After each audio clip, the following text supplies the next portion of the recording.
Shalom, kembali lagi kita akan belajar bersama-sama tentang firman Tuhan, di mana firman Tuhan senantiasa selalu memberikan kita arahan dalam menjalani kehidupan kita saat ini. Di era sekarang ini,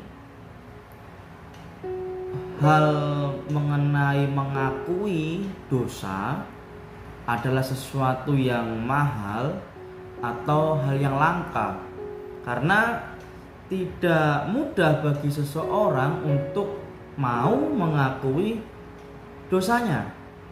Atau jika saya menggunakan istilah lain, era sekarang ini seseorang enggan untuk mengakui kesalahannya. Ketika ada orang melakukan kesalahan, orang yang melakukan kesalahan tersebut ditegur terhadap kesalahannya, ada respon tidak terima, ada respon yang justru akan membalikan fakta, ada respon yang marah karena ditegur terhadap kesalahannya. Jadi memang hal mengenai mengakui kesalahan atau dosa itu adalah hal yang langka begitu ya, yang susah. Karena orang-orang tertentu yang tidak mau mengakui kesalahan atau dosanya justru akan berupaya untuk mencari pembenaran terhadap kesalahannya. Pertanyaannya adalah, apakah kita orang yang seperti itu, orang yang enggan atau sukar untuk mengakui dosa atau kesalahannya? Penyebab seseorang susah mengakui dosanya atau kesalahannya, satu, dikarenakan malu untuk mengakui dosanya, malu mengakui kesalahannya. Kedua, karena ketika dia mengakui kesalahan atau dosanya, hal itu dapat menurunkan harga diri. Jadi lebih mementingkan harga diri daripada mau mengakui dosa. Harga diri tadi bisa disebut juga gengsi atau sombong. Ya, karena punya sifat sombong, maka orang tersebut tidak mau mengakui kesalahannya. Penyebab ketiga, karena takut menerima hukuman atau akibatnya. Tentu orang yang punya dosa, orang yang mengakui dosanya atau kesalahannya akan menerima konsekuensi atau hukuman terhadap apa yang dia lakukan, perbuat. Dalam hal ini kesalahan atau dosanya. Nah, takut untuk menerima hukuman. Yang terakhir adalah merasa selalu benar. Nah, sifat ini yang sangat berbahaya. Sifat yang merasa selalu benar, sifat yang menganggap diri ini tidak pernah salah. Nah, kembali lagi pertanyaannya, apakah kita memiliki keempat hal ini jika kita diperhadapkan dalam suatu keadaan untuk mengakui kesalahan atau dosa? Yaitu karena malu, jadi tidak mau mengakui kesalahan atau dosanya, karena harga diri atau gengsinya atau sifat sombongnya tidak mau mengakui kesalahan atau dosanya, kemudian karena takut menerima hukuman juga tidak mau mengakui kesalahan atau dosanya, dan terakhir karena merasa selalu benar.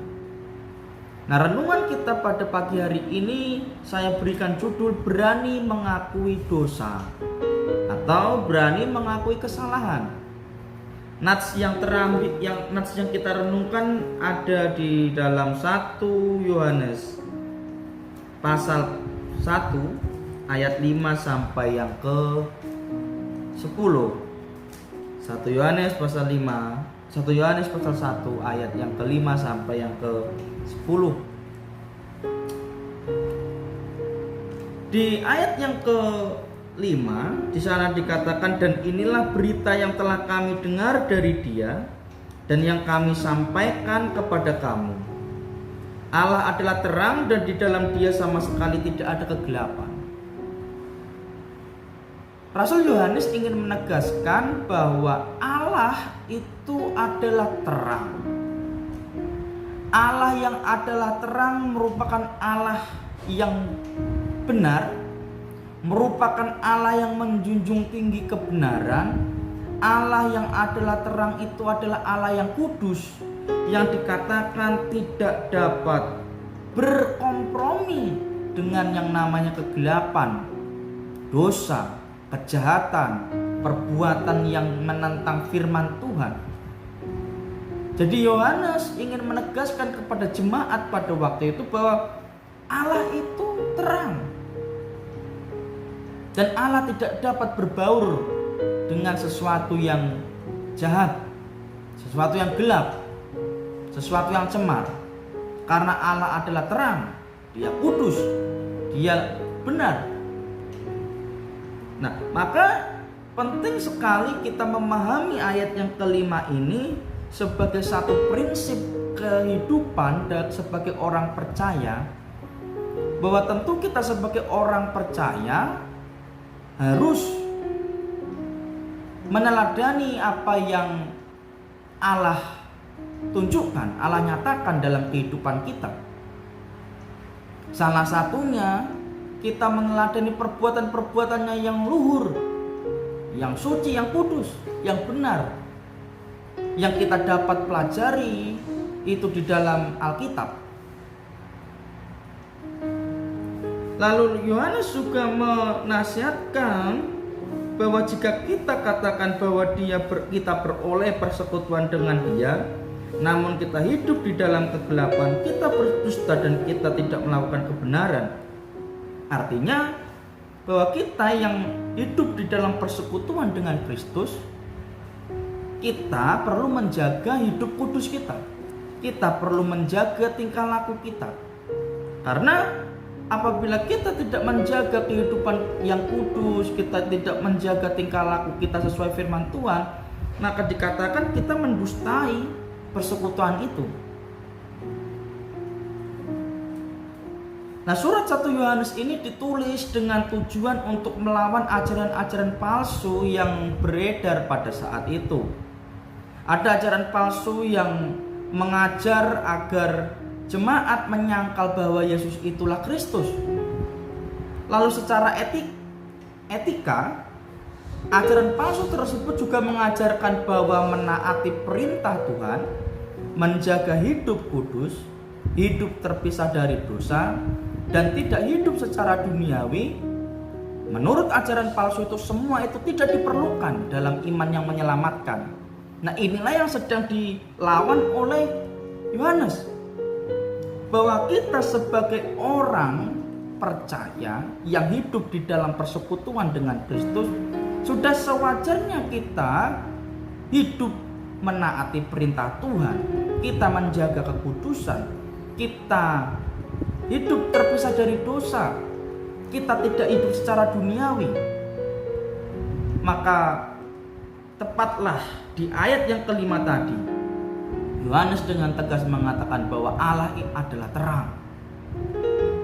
Dia melawan ajaran-ajaran palsu tersebut yang tadi sudah saya sebutkan. Maka perlulah kita menyelidiki hati kita.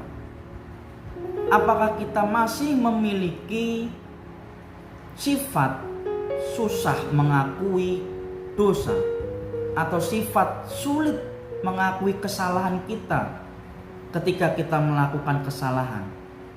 Apakah justru kita ketika melakukan kesalahan, kita akan melakukan pembenaran seperti yang dilakukan oleh orang-orang dunia? Tentu kalau kita orang yang sudah diterangi oleh firman Tuhan, ketika kita melakukan dosa dan atau kesalahan, kita cukup mengakui, kemudian meminta maaf dan tidak mengulanginya. Ayat 9 di Yohanes 1 pasal 1 dikatakan, jika kita mengaku dosa kita, maka Ia adalah setia dan adil, sehingga Ia akan mengampuni segala dosa kita dan menyucikan kita dari segala kejahatan. Yohanes kembali menunjukkan adanya sifat setia dan adil yang dimiliki Allah, di mana sifat setia dan adilnya Allah ini merupakan satu jaminan bagi kita untuk berani mengakui dosa dan kesalahan kita di hadapan Tuhan minimal. Barulah kasih karunia Tuhan memampukan kita untuk mengakui dosa atau kesalahan kita itu di hadapan orang, sehingga kita tidak merasa benar, sehingga kita dalam hati ini timbul ucapan syukur sebab Tuhan mengampuni kita. Apa manfaat dari mengakui kesalahan atau dosa?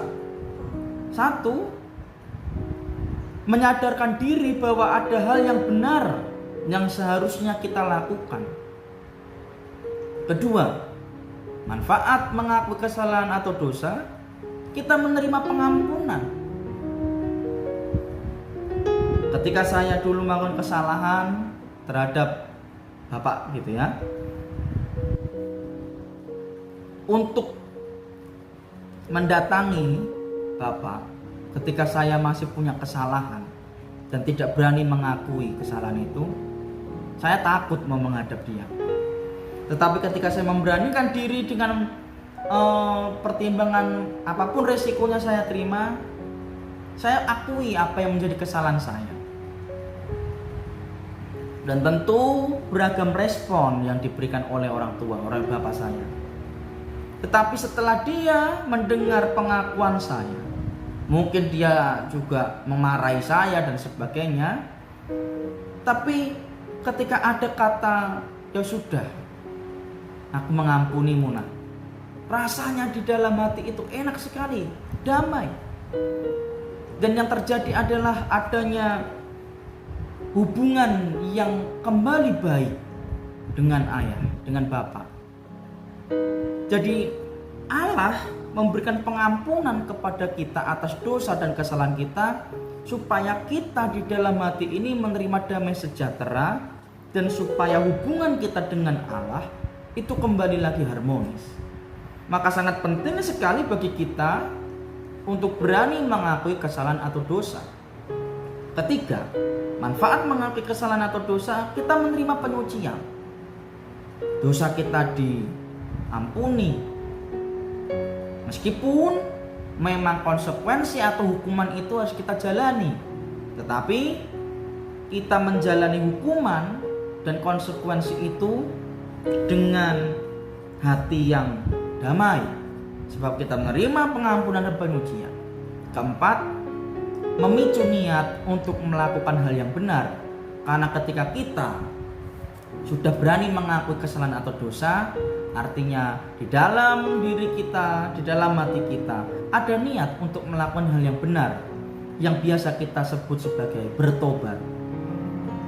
Oleh karena itu, mari kita belajar untuk berani mengakui kesalahan atau dosa kita, apapun konsekuensinya. Namun ketika kita berani mengakui kesalahan atau dosa kita, kita memiliki karakter yang benar, yang baik.